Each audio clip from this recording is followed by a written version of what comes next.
thinking, do I get, like, why do you sit like that? Is that comfortable? Yeah, it's comfortable, Mum. I bet she's halfway out this thing, but yeah, she is. Hello. Oh, she's got a nice colour on her. Oh, well, she literally wears Factor 50 and still looks black. Hello. Hello. Hi. Are you eating your banana? Buster's favourite thing at the moment is banana. He literally comes downstairs and goes, Nani, Nani. Weetabix and banana at the minute. Oh, that's good. Your digestion must be very good. Yeah, it is. Right, so let's get started. This is episode 3. Yes, episode 3. Oh, let me just move that slightly because we can't see you guys. There we go. Right, so this is Larissa and Raye.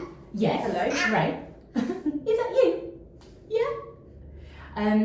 And I actually went to school with Larissa, so I know her on a personal level as well. But we lost touch for 10 plus years. More than that, probably. Yeah, 15. Yeah, something like that. And then was walking down Twickenham High Street and bumped into you. I didn't even know she had a kid. And did you know I had No. Buster? No? No, There you yeah.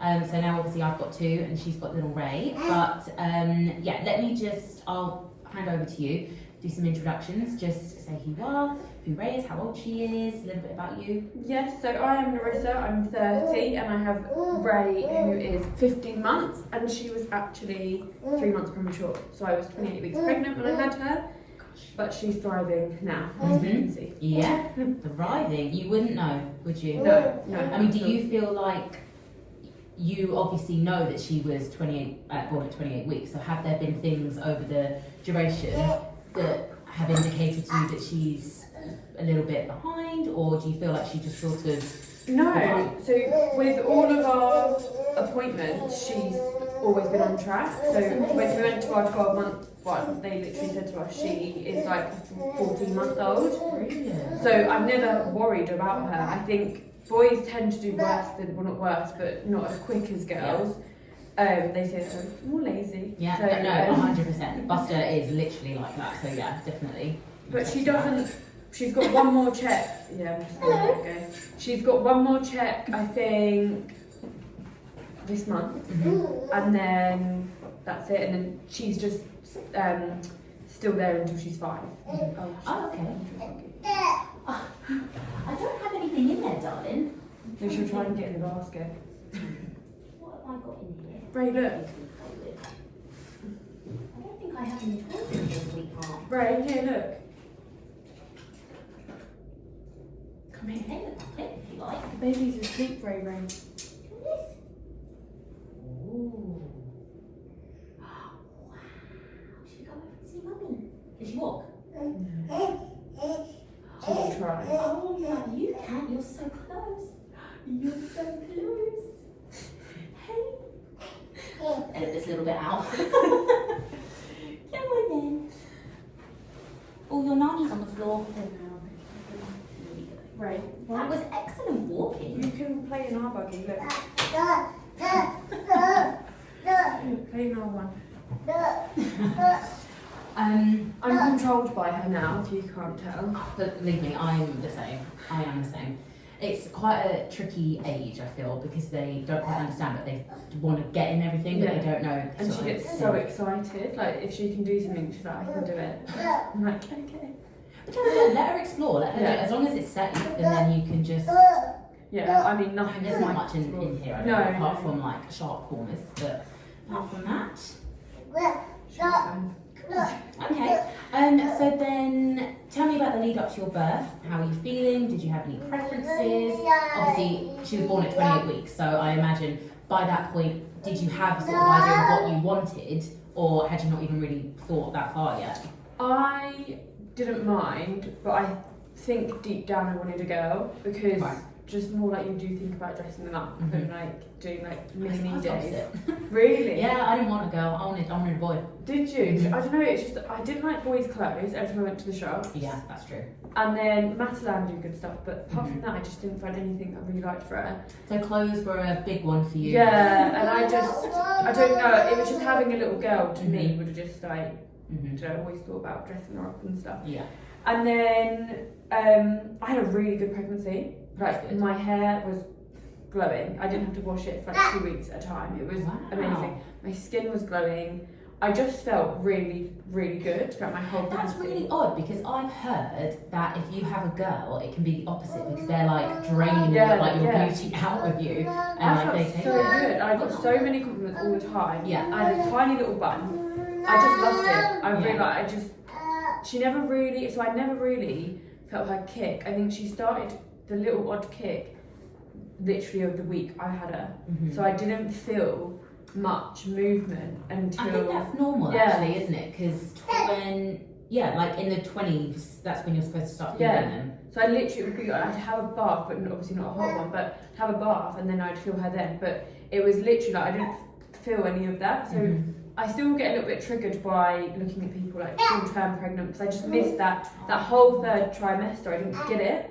So I didn't get tired. I get why you would because you don't know it, but the 3rd trimester is not fun. It's not fun. You didn't miss out on anything. But I don't know, if you had quite a straightforward pregnancy, then you probably would have had a straightforward 3rd trimester as well. Yeah, and I just, the day I actually went into labour, I thought I was just having Braxton Hicks. So I was just like, had movement, and I was on FaceTime with my cousin, and she was like, you look insanely uncomfortable. I don't think that's Braxton Hicks, but call the doctors just to make sure.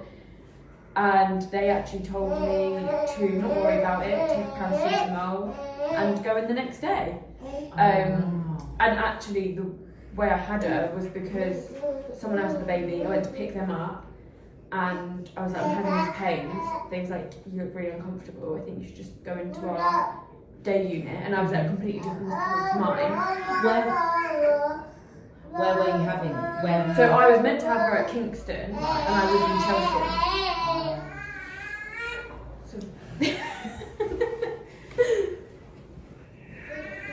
Right, look what you've done. Look what you've done. It's okay. It's alright. Look, I'll give you a Look, you woke the baby up. Don't worry. Look, you woke the baby up. Little babe. See if you go back to sleep. Probably not, but that's okay. That's okay. So you were in Chelsea. Yes. And yeah, I don't know, do you want to ask anything before? So I guess just like any preferences and things. I mean, I know you said about you wanting a girl. Hello. Yeah, but, I mean, did you have like a birth plan or anything? Wanted a water birth. Oh, really wanted a water birth. I had a list that was like the best list anyway. If anyone wants my list, my baby bag list, it's literally the best thing ever. It literally had lavender oil on it. Like when I tell you my list was everything down to a T. Yeah, it was the best list ever. I didn't take one.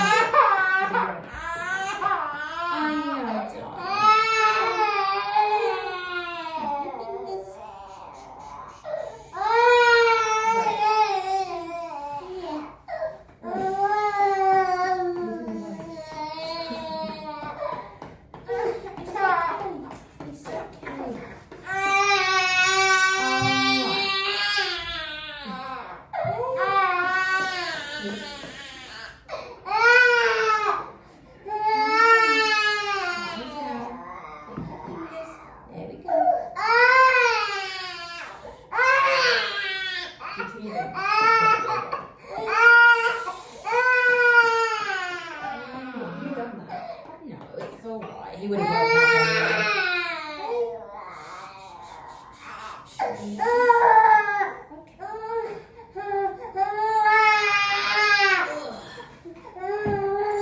Let me put you in the shower.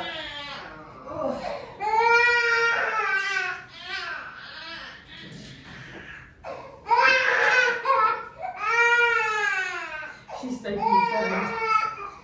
Calm down, darling. What did you do? You woke Really him up? not the end of the world. Is it? Is it? You haven't had a nap either.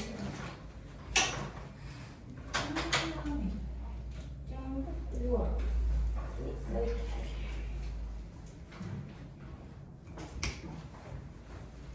Here we go.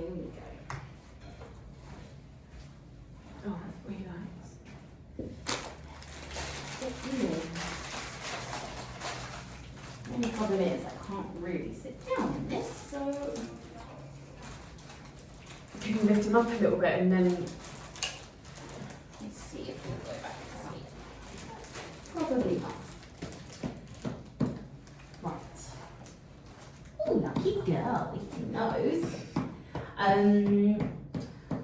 So you wanted a water birth, but Yeah. obviously that No. didn't happen. Really? Had you packed everything? I hadn't packed a thing. But had you gotten the bag ready? No. I It's really not that bad. had. I only just started.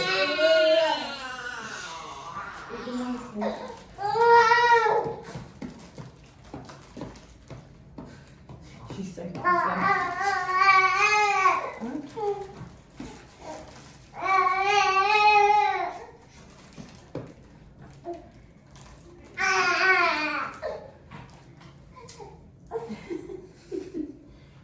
There you go. Right.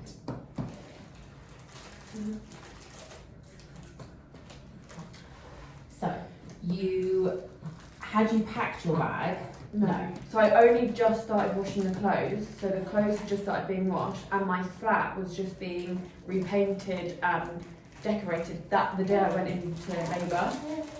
So everything was everywhere, and I had my list ready, and I was getting bits and bobs, but I hadn't even got as far as getting a bag or anything. So nothing was.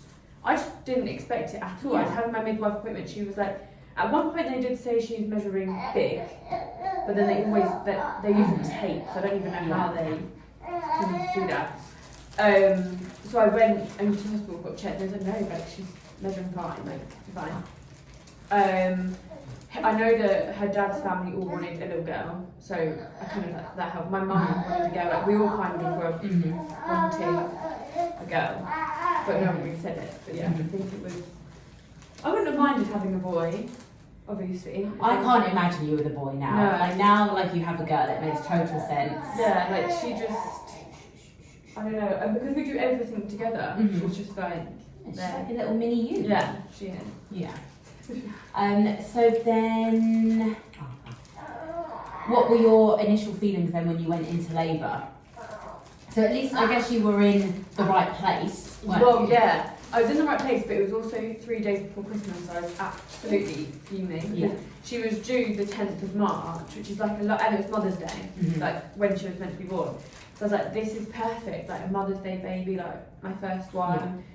And like summer, like I had all of these plans. I wanted to do a big baby shower. Like I had all of these plans to do this massive thing, and I was buzzing. And when they said to me, "You're not going anywhere apart from our labour ward. You're a centimetre dilated." How many dilated? 1 centimetre. I was like, "Wait, I can't be. Like, you need to sew me up. We need to do something. Like, this needs to be prevented." Yeah. And they were like, "Look, we'll do what we can do." But I think they were panicking a little bit because I think they knew that I was contracting quite a lot. So were you in like bad pain at this point? Yeah, couldn't write my neck because obviously I wasn't in my own hospital, so they're like, well, "What's your hospital number?" And I was like, "I don't know." But luckily I travelled with my notes.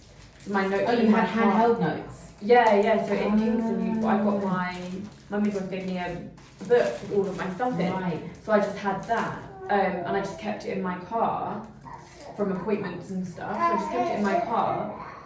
So luckily I had it, and and then it was pretty much. I remember they said to me, "Go and get your bag." Like, no, they wouldn't let me go and get my bag, and I was like, "I need to go and get my bag." And I think they just thought, "Go and let her because she needs to digest this." And then as I walked back in, I heard them go, "This isn't going to be the night she thought. I think there's going to be a baby tonight." And I just like looked at them and they looked at me and I was like, no, I'm not ready. And like you're by yourself as well. Yeah. Like I can't imagine that. That must have been like, oh, I'm assuming you were scared. And Yeah, I don't remember what I felt because I kind of just thought, no, like, she's not going to come tonight. I never thought she was coming that night. So I just kind of also, thought, if you had like a straightforward pregnancy and like, why there would be no reason for you to think that. So, yeah. no, and I was lucky that I was where I was because if I had done what I was told over the phone, I wouldn't have gone in the next day, because I just feel like that pain, your gut is telling you go and get checked out, not please go to bed and wake up tomorrow. It's not like I've hurt my knee. I could tell this was not good. Had you experienced Braxton Hicks before then? No. Okay. No. Yeah, so you're probably, why would you think you're going to say? You probably, you know, I would have thought, oh, it's probably Braxton Hicks. And Like 28 weeks, you're like, that's kind of when it kind of starts. So you're just like, I don't know, I've not been pregnant before, so I have no idea. But when I was on the phone to my cousin, I was moving from one end of the sofa to the other. Like, I wasn't just sitting there. I was like, I can't get comfortable. This is like unbearable. And I also had a dog that I was trying to look after as well. I didn't know you had a dog. Yeah, not anymore. I had to rehome her because it was too difficult for me to do the baby, the dog, and on a second floor flat. So I just, couldn't do it. Unfortunately, but she was amazing. She was the best little thing ever. Oh my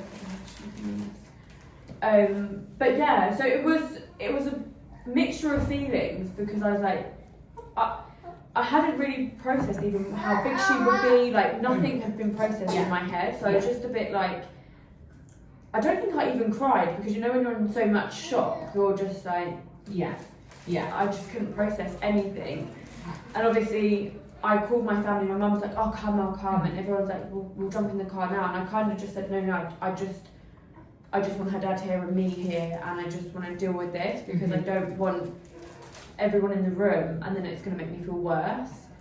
So I think I just kind of ignored my feelings a little bit and just kind of was praying that she was going to be okay. It wasn't until like all the doctors came in that they were explaining different parts of like what's going to happen next, and more so the negative thoughts of it all was being said at that point. So it's like, you know. So did you feel, sorry to interrupt you there, did you feel like the narrative kind of changed slightly at that point? Like, it was more like preparing you for what's to come, and because you obviously just said the word negative, so is that the feeling you were getting? Like, were they, when they were explaining it to you? Because I would imagine you don't want that. You kind of need someone to be like, okay, this is happening, it's obviously not ideal, but this is how we're going to get through it. Is that the vibe that they were giving or not? No, so I was going, so we're going to sew me up, right? And I would go about my day, and they was like, no. And I was like, right. And then all of a sudden they was bringing in different machines. Right. And I was just looking, and I think they were like, look, you can be a centimetre for 2 weeks, like, we just need to get these drugs in you, like, because they have to help her lungs and stuff. Right. Because she was so premature. I don't know, is there anything they can do to slow it down? Not really. So they can give you different injections that do different things to slow down the labour. They can't stop the labour. Right. So there's nothing they could have done at that point, but they can try and like slow it down a little bit. But timing is her. So it was, if she's ready to come, she's ready to come. We can't sew you up and stop this. It is that she comes. When her dad arrived, he was literally like, oh, so we can stop the labour then, right? And they was like, absolutely not. And everyone was just like, if the baby comes, the baby comes. Yeah. And but then that in itself, like, don't you think that's quite telling that both you and your partner both thought the same thing? Like, there's obviously not enough out there to prepare you for something like that. Well, that's one of the things I think I came away with, is that my midwife appointments, not once did they say, if you have this feeling, if you have this, if you have that, or like any sort of like, if I had gone to Kingston, I actually wouldn't have even known where to go, because where my appointments were downstairs and actually the labour ward's upstairs, I wouldn't have had a clue what to do or where to go, because I wasn't explained anything about having a premature baby. It's not spoken about at all. Right. And like certain feelings, like even Braxton Hicks, I didn't really know what that is. It wasn't until I was talking to my cousin and she was saying, or maybe it's Braxton. I think she was trying to calm me down because she's had a baby. I think she's like, I don't think that's normal. Yeah. But yeah, it's definitely not spoken about enough at all. And as first-time parents, had absolutely no idea about what to expect or why she was coming early or anything really that I could have done in my pregnancy to prevent it. I mean, they do tell me now, like, there's not much you can do. Like, it's just one of those things. Your placenta does get sent off, so I didn't get my placenta. I didn't have any option to have it. Did you want it? I mean, no, I definitely didn't want to drink it. Or Did you eat see it? Yeah, and I was on FaceTime to my cousin apparently, and as before, I was so out of it, and I put the camera out, facing out, so she just saw it coming out. Oh, right. They are the most horrific things. They look like aliens. Like, Yeah, I saw it out the corner of my eye, and I was like, oh my god, what is that? I was so like confused. I didn't know what one was the baby and what one was that. I was just like, Because it's massive, actually, isn't it? Yeah, and she was tiny. Yeah. She was £2. Oh my god, yeah. So when she's come out, and I'm just like looking around, I've like felt him. He's crying. I'm like, what is going on? Like, what is actually going on? And I just saw all of these things at once. So it was just a lot. It was a lot, but it all happened very fast. So you went in. You then got taken into your own room, I'm assuming. Yeah. So how long was that whole process then? Of you going in and then Raye coming out? So 10 o'clock I was in, 9 o'clock. Between 9 and 10 I was in the labour room. And then my midwife 100% knew that this baby was coming. She strapped me up, everything like that happened. Her dad left about 12, half 12, maybe 1ish.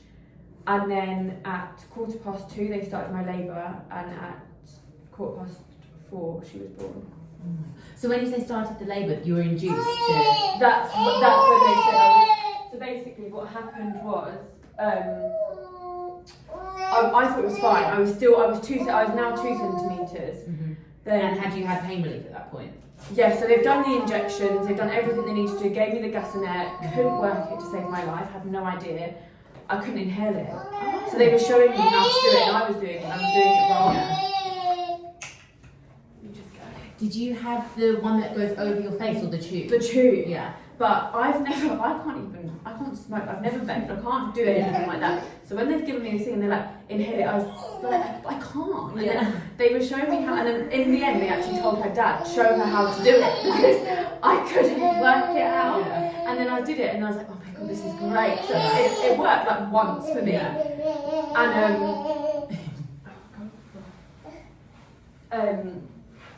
so then they did all that, and then what happened? It just felt so quick. I can't tell you. It just literally, it was like a blink of an eye. Like everything happened. The doctor who told me I was a centimetre, she actually delivered the baby, and then so you had her vaginally. Yeah. She was back to back. Okay. So they had to like watch her for that, and they did have to cut me a little bit. But you can't explain childbirth, and I mean she was only 2 pounds 4, so all praises to people. So you only had gas and air. Gas and air was it? Yeah. So only gas and air, and then what did we do? We had so then they was explaining everything to me, and then that was it. I was on the phone. Her dad left, and I was on the phone to a friend, and I said, I think she's coming. Right. Do you want that? Okay. You can see her in the back of it. She's got so much attitude. Larissa, she is your mum. Right, I brought these toys for you. What was I saying? So then, support-wise, so obviously you had your partner there at that point. Yeah.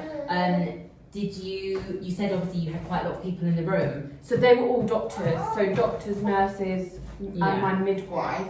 I think at one stage there was literally like 15 people in the room. Like just telling me different things. Someone from the NICU had to come in and explain everything to me. They're doing this to me while I'm taking gas and air, by the way, or trying to take gas and air. So it is kind of going in one ear and out the other. Oh, that's not good. Yeah, because there was like, I think they just knew. I think they was like, if she's already 2 centimetres, then this is rapidly going.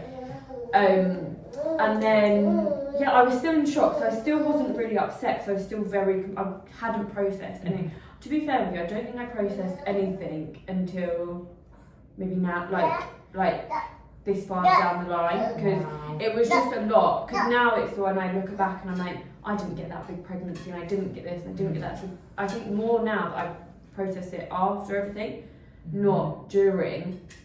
So I We'll get to this later, because I want to ask you a question about like the support maybe that you Oh, had yeah, since, yeah. but No, I that's think fine. that's quite important. So I guess back when you were pregnant and everything was going sort of normally, did you have any idea of like what you would have wanted in an ideal world? Like, did you want a student midwife in there? Did you want, like you said you just wanted your partner. I didn't want my mum in there either. Yeah. I just wanted like Cameron and that was it. With Buster, I didn't want anyone else, but actually second time around, I chose to have a student midwife in there, and actually I was really grateful that I chose to make that decision. I made it quite last minute, but she was the best thing because she actually kept me calm and sane, and it was just like having another friend in there. So I never even thought, but that's what I mean. I didn't. But I suppose what it is because the further on you get in your pregnancy, I think when you're maybe like 36 weeks, at that appointment is when you have like the birth plan chats, and so you never even got to that point to have had that discussion. So I mean, obviously it's really unfortunate, but no one could have predicted that. So you know, you don't get that chat previously. I suppose they're kind of just assuming you're having these ideas about what you want, and then you have that discussion at 36 weeks. I just, it was really weird because even when I was in and they said you've got 2 weeks, I was like, oh, it'll be fine. But it didn't go 2 weeks. It literally went that night. So it was just very. And like you wouldn't have even had anything, let alone like all your hospital bag stuff, but like even just a change of clothes, like toothbrush, like anything like that. Did they provide you with? No. So my partner at the time went home and went to my house and got me some stuff and came back with a scarf. Basically a bag of stuff I didn't need. Right. So helpful. Yeah. Did he even get me a toothbrush? I don't think I even got a toothbrush. Typical man. I asked for clothes. My mum let me. Did my mum come? This is something I can't remember. My mum got me the knickers and stuff I needed, and like my aunt got me nappies and stuff like that. But I didn't. But I just went home the next day. It was really weird. So I literally had her around 4 o'clock in the morning. Yeah, around 4. So I called her dad. He came running back, but everything was going so fast. It felt like he was standing outside the room. You know, when it's just like, and he's walked in, and he's going, "We can't control this, can we?" And they're going, "No, she's coming." Because I was on the phone to my friend, and I said, "Oh, I felt something. I don't know what I felt." She would call the nurse then, and I was like, "Oh, okay." So I called them, and they came. She looked into it. Let me call the doctor. So then the doctors come. It was blood, so it wasn't my waters. I don't remember even my waters going. I don't remember because everyone said, "Did you freeze your waters?" I didn't feel anything like that. Mine didn't. Oh, I don't feel. Sometimes you don't. I didn't feel that at all. And then she looked and she was like, "Oh my god, it's blood." And at that point, everyone is just running in the room because it was like quite a lot. Yeah. And I'm obviously panicking. So they're like, "Call her dad, call her dad." Everyone's kind of like just. And I'm literally by the front desk. So, I'm by the front desk, so I can hear what's going on the minute the door opens. They're like, "Room 2," whatever room I was in, and it was all like running in. Everything was being turned on, all the machines were going on. I was like, oh, "This is scaring me so much." Yeah. And then I've just got my feet in The the syrup. syrups, and I'm in so much pain because you can't control it. And all I could hear was her heart on the monitor. So you're trying to stay calm. Shall I move that so that your mummy can see you? I don't know, I think she's Oh, of course you found that. Can we come away from that one? Yeah, maybe let's not play with those. You never know. Oh look, you've put a toy there, you've put banana and quavers all on the floor. That's fine, we'll have a tidy up when we leave. So I didn't want anyone else in the room because obviously at that point, and everyone, my message, because it was like 4 o'clock in the morning, my messages to everyone was, she's here, she's coming, but no one was awake. So What a message to wake up to. I know, I was like, she's coming, and then all I kept thinking is, I've got work tomorrow. So I was still on a job, so I was like, I've got work, I need to tell them that I'm like in labour. So I text at 5 o'clock in the morning going, I've just been baby, I can't commit. And then he's like, Mummy, don't sleep. But Like I hadn't even had that conversation with my work, like no conversation Yeah. about my maternity, like nothing had happened yet because it was all like waiting. And then yeah, they said you're 6 centimeters. So then it just went from there. 6 centimeters only on gas and air. Like Yeah. that's. I had it with butter, so I know what it's like. It That's just- rough. But I don't remember even being. Yeah, it was like I said. I just kept hearing her heart, and then they were telling me to push. But you know when your bright brain is telling you something else, because I was just listening to her. I was like, just listen to what they're telling you. Just listen to what they're telling me. Like, just don't push if they're not telling you to push, whatever. And it was a bit of a panic. And then we saw her, and then she didn't make a sound. Yeah, that happened with Buster. It's awful, isn't it? Yeah, especially when you can't see, because you're literally laying back and they are all around the baby, so you can't see. And I'm going, what's going on? And then I heard her, so I was like, fine. And then they put her on me for about 0.2 seconds. Mm-hmm. Like I didn't get that cuddle, I didn't get to see her face. I just know that we need to take her now. This is without an app, by the way. I mean, without an app, she's doing brilliantly. If it was Buster, he'd be just a nightmare.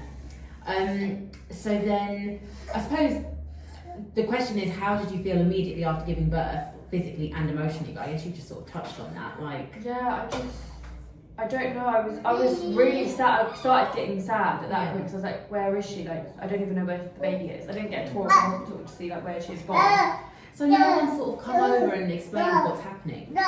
I think they did. I think they said like she'll go to the NICU unit, and luckily Chelsea is a level 1, so it's the highest level for children. So if I had had her maybe at Kingston, she actually probably would have been transported. Yeah. So luckily I was in a level 1 hospital, and she had that immediate care that she needed. Do not wake that baby up. Hello. I did. Hi. Ooh, just about the right height. So they did explain bits and bobs, but no one knew how she was going to come out, so no one could really say too much. And I think they also don't want to scare you too much, because I'm already in a bit of a panic. And what was really nice the day after is my midwife came back to me and my doctor before they went off shift, and literally was like, you've done so well, like for what you went through. They just wanted to come and tell you how amazing you were, and how you dealt with everything. And I kind of got up the day after I had her, and I said, I want to go and see her. We didn't get to see her till 7:30. And I got up, and they was like, no, you need to sit down. We'll take you in the wheelchair. And I was like, no, I can walk. And then the minute I stood up, I was like, I need to sit down. Because it's the lights that you walk out to this corridor. Like, you're no longer pregnant. So you're like, I'm feeling my belly, and like, I'm no longer pregnant anymore. Like, this is weird, such a weird feeling. And then when I saw her, that's when it hit me. Right? That's when I was like, oh my god. She was like tiny. She was the size of her dad's hand, basically. And then yeah, and you can't hold them, you can't touch them, you can't do anything. My whole time of her being in Chelsea, so she was there for a week and a half. I had to ask to hold her, I had to ask to take her out, I had to ask to do everything. But then when I went back to the room, they was like, right, we need to try and get some milk from you. And I was like, milk? I was like, I'm shattered. Like, I couldn't get anything out either. Yeah, because I mean, I have no idea about the science behind this. So obviously you don't start producing milk until later, surely. Later, yeah, but so when she came, they got a bit from me, and then I just had to keep pumping to start telling your body knows when the baby's no longer, because my hair colostrum. Yeah. So I got some colostrum, so they had to give her some tubes. But obviously, where she was so tiny, she wasn't really ready to have anything at that point anyway. But they was like, we need to get some colostrum from you, and they do have breast milk, like donated breast milk. So they try and give them donated. They want yours. They don't really want to give them donated, and you do have to sign a waiver about. Did she just fart? I think so. Yeah. Did you give us a little tea? Yeah. She's funny. Yeah, so we've got some colostrum, we've got some milk, and then it's really hard because obviously I go home and she says it's not like I'm giving her milk with her next to me. So when you're having to wake up in the night to pump and your child's not there, that's almost a child as well, because you're just like, I'm doing this without my child. And then they was like, well, you're ready to go home now. And I was like, home, I can't. Like, the baby's here. So that was really hard because you're going home the next day without your child. And do you have to go home? So well, yeah, because there's nowhere for you to stay. So unless they gave me a room, it depends if it's free. There's not like, it's not a ward, it's just, they just discharge you. Yeah. Right. Can you come down? Look, just the right height to not bump her head. Right, come here then. So yeah, that was pretty much. Yeah. Because we was only in Chelsea for a week, so. So then, has your perspective on childbirth changed after your experience? Do you know what? Most people are like, I don't want another one. I'm like, I really do want another child because I'll just be monitored more. Like, that's all. Like, I'll be monitored more. I suppose as well, going back to what you said at the beginning, like, you want that full experience. Like, you kind of feel a bit robbed that you didn't get the full. Yeah, I was gutted. Like, I just loved it. I loved, like, literally, maybe I love not going out. Like, I just loved the whole thing. I didn't miss drinking. I didn't really drink a lot anyway. But I didn't miss drinking. Yeah. I didn't. There's any plugs under there. Ray, can you just leave the plug sockets alone? It's not funny. Yeah, come here. Yeah, come. Running away from you. So then how do you feel about the healthcare professionals who assisted you? So I got really good, support from them. They were really good. My best part was at Kingston. I had so much support at Kingston. So after a week we got transported to Kingston because that was hospital and they don't need to be somewhere, like another child needs their support basically. So it was really good there. We had lots of help. That's great, because I've heard varying things about Kingston. Yeah, but that's maternity. So the NICU is like got nothing to do with really to do with the maternity, because I've heard mixed opinions as well. But I mean I was there for 9 weeks. I think they pretty much got to know me. Yeah, so she was in for 9 weeks and she came home on oxygen, so that was really hard. When she was born, she didn't need oxygen, and then it was about a few days later, I think that's when they gave her oxygen. Yeah, she didn't need anything until you have to do all these tests. So that, say when you have a baby normal term, you go home with your baby and that's kind of it. Whereas to go home, she had to have a car seat challenge. She had to do with the oxygen to see if she was okay.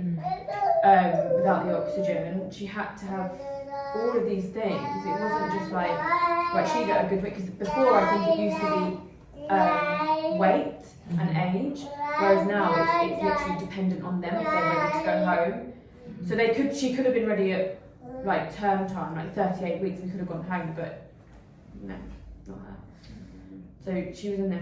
She was in the best place. It just got really tiring for me. You're doing that journey up and down. Then I'd go home and be like, I want to go back. So then I'd go back that night, and you just sort of all you're doing. So you still you can't stay with her.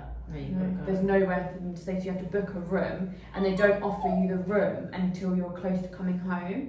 But I think because they saw that I was struggling so much, they was like, do you want to stay? And they did allow me to stay a little bit in one of the rooms. If there was no kids in there, then they let me stay in the end room, which is on a chair. So I didn't get a bed, it was one of the chairs that just go flat down. So yeah, I think I just struggled so much. I had someone look after the dog for 2 nights because I just needed some help.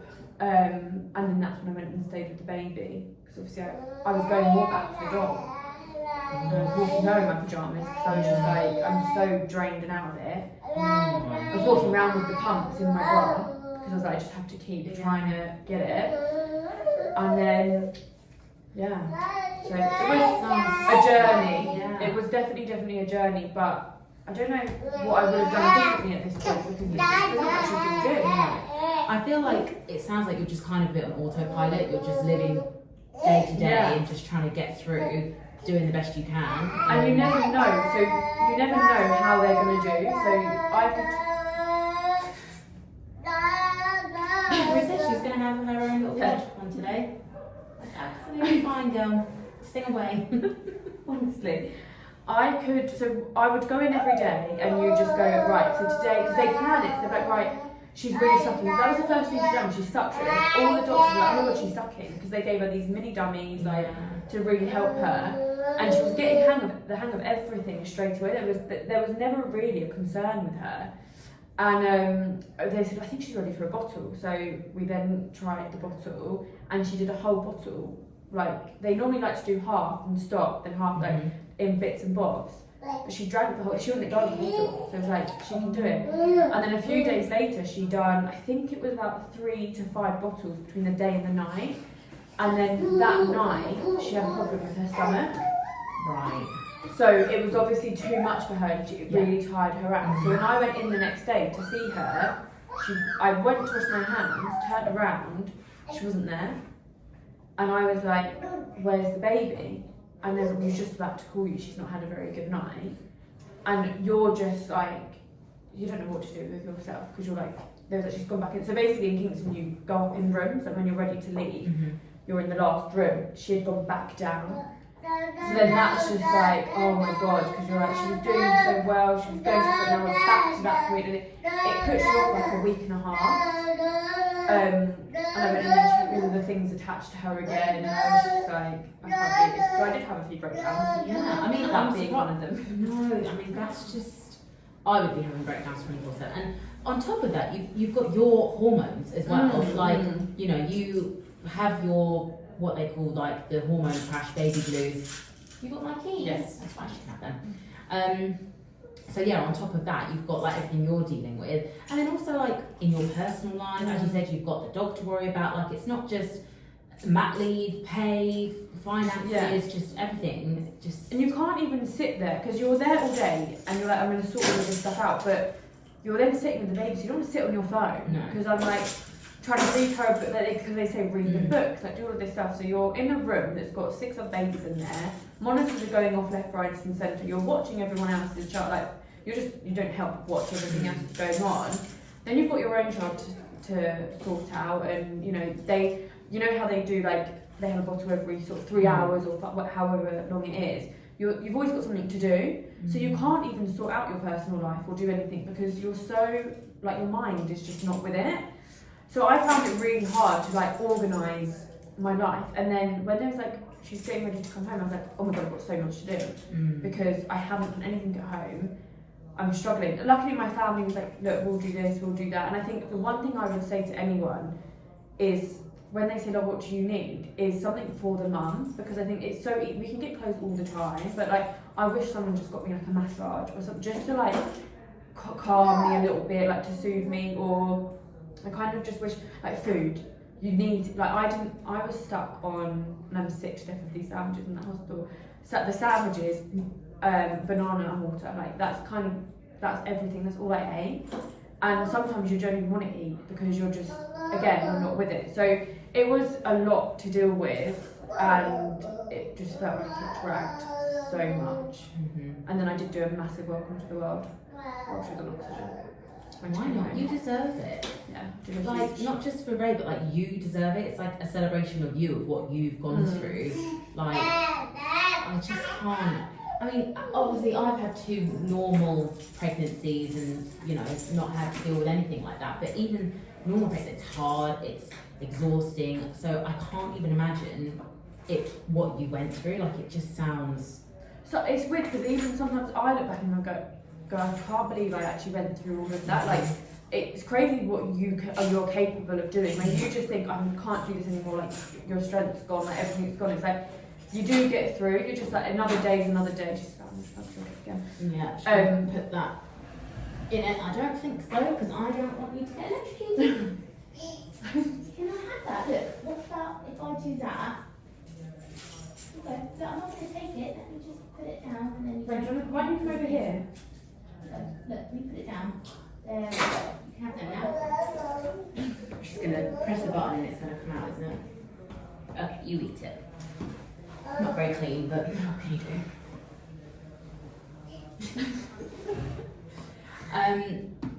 So then, what advice would you give an expectant mother based on your own experience? So this question I think will be a really good one for you because all of the mums that I've had on so far have had somewhat straightforward, I mean, C-section, breech, this, that and the other, but yours is a very different story. Yeah. And I know you've met a couple of the mums on the walks who've had similar experiences to you, but what would you say to a mum who is going to go into labour at 28 weeks? What is the sort of advice that you would give? Have questions for the doctors. So like, if anything comes to your mind, put everything on your notes, because I had so much on my mind that when it came down to when the doctors said, have you got any questions? Or, it all went out of my head because I had so much to ask. So I would just write everything down, look after yourself, eat, try. I would say sleep is really hard to sleep. But the main thing is just to look after yourself and the support system. Like, make sure you know your partner is supporting you. If you don't have a partner, you talk about your feelings. You just don't bottle it up. There's so many sketches. Yeah, I know. In there. Right. How about we play with the keys on this side? I know that you're a good girl because they do normally go into a socket thing, clever. but not into a plug socket. Maybe we put something in front of it. You're going to be a clever girl, aren't you? To go on. Right. Do you know what I'm going to do? I'm going to put you in your buggy and you can play with me in your buggy. That you've managed to get all the... Good girl. Yeah, you're okay. You got it? Yeah. Hi, good girl.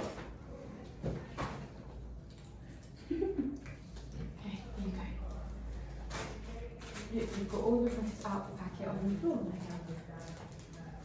Oh god, I didn't bring you enough stuff, did I? Let me just see if Because it's kind of a hard question because nobody expects to go into labour at 28 weeks, you know, but you're a clear example that it can happen. And I know Leanne, if she's listening, I think you've met her before. Yeah. She had a similar experience as well. Yeah. I think Mia's a lot younger than Raye, but obviously it's probably really nice for someone like Leanne who's gone through it to see like how Raye is at 15 months, you know, like that is what's to come, and it's a testament to you as well. Like, you've probably done everything in your power to make sure that she's gotten everything that she needs, like. Yeah, and you've never done it before. Like, no. when she's that little, like, I'd be terrified because you don't know what you're doing. It's hard enough looking after a, you know, full-term baby, let alone like little one that has gone through everything like that. Yeah, we made two really good friends when we was in there, and we're really close with them now. So we've got so we actually just got a letter through the post for a graduation for babies that were in NICU between her time. Yeah. That they stopped doing the parties for COVID, and now they've started them. And it was actually selective, well, not selective, but not everyone was invited. So I only found that out today actually. But we got a letter through the post on Friday for a little graduation for her, and I was like, she's just been celebrated so much. Like, and yeah, when it's your child, you want them all. Like, I'm probably very biased here, but I just celebrate every single thing she does. Like, when she like crawled, like, we made such a dramatic thing out of it, and everything has been really dramatic with her. But she's always had a lot of like celebration or support. So every time we go to Kingston Hospital now, we go up and see them, and then she's just such a loved baby.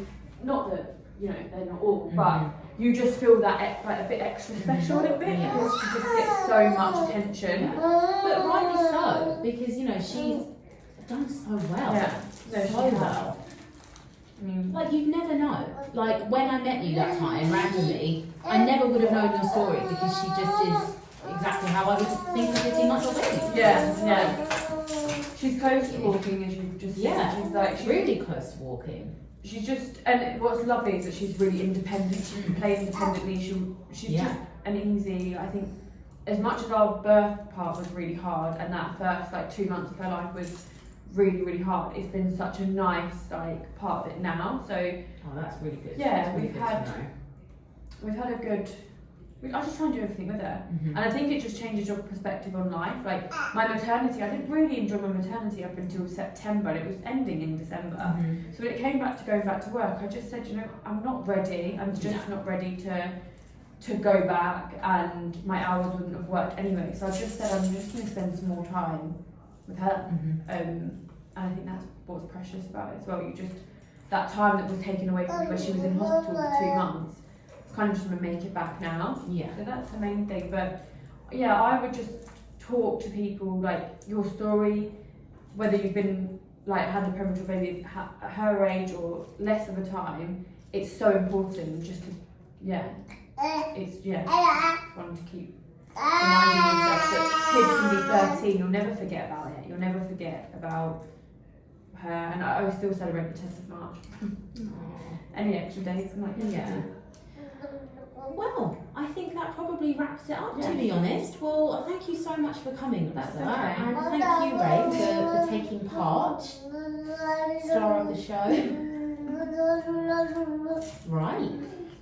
No, I think your story is really inspiring, to be honest, and I think it will definitely help others out there. As I said, nobody expects that they're going to go into labour at 28 weeks, and you should just be so proud of yourself that you've gotten through.